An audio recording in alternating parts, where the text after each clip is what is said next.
ကဲညီကိုတို့အားလုံးပဲမင်္ဂလာပါညတော့အုံးဝင်းလေးနဲ့အဆင်ပြေကြလိမ့်မယ်လို့ထင်တယ်ကျွန်တော်ရွေးချယ်ပေးခဲ့တဲ့နှစ်ပွဲလုံးကလည်းနှစ်ပွဲလုံးအောင်မြင်ခဲ့တယ် free match တွေဆိုလဲ special one ပွဲလည်းနောက်ဆုံးရှေ့ရမှာဆို9ရက်အောင်ထားတယ်တရက်ပဲကြာထားသေးတယ် special one ပွဲလိုချင်တဲ့ match တွေလည်းဆက်သွယ်လို့ရတယ်ညကကျွန်တော်ရွေးချယ်ပေးခဲ့တဲ့ Morocco body ပါရာဂွေး9အောက်ကလည်းအကျွတ်ရခဲ့တယ်နှစ်ပွဲလုံးကတော့တတရာပဲအကျွတ်ရခဲ့တယ်ဒီနေ့ညမှာမက္ကဆီကိုနဲ့အင်္ဂလန်ပွဲစဉ်လေးကိုရွေးချယ်ထားတယ်ဖရီးပွဲအနေနဲ့ဘော်ဒီဂျေးမှာဆိုရင်အင်္ဂလန်ကလက်ဖဲ30ပေါက်တယ်ကိုပေါင်းကြီးမှာဆိုရင်2မိုင်30ပေါက်တယ်ကျွန်တော်တို့ရိုးရိုးလေးပဲစဉ်းစားကြည့်လိုက်မယ်အင်္ဂလန်နဲ့မက္ကဆီကိုနဲ့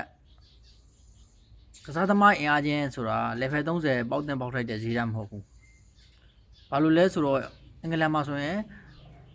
ထိတ်တန်းကစားသမားတွေများတယ်တစ်ချက်ပြန်ကြည့်လိုက်တော့မှဆိုလဲကျွန်တော်တို့ကမ္ဘာ့ဖလားမှာမက္ကဆီကိုရဲ့ခြေစွမ်းကစီလုံးညီညွတ်မှုနဲ့တွားနေတယ်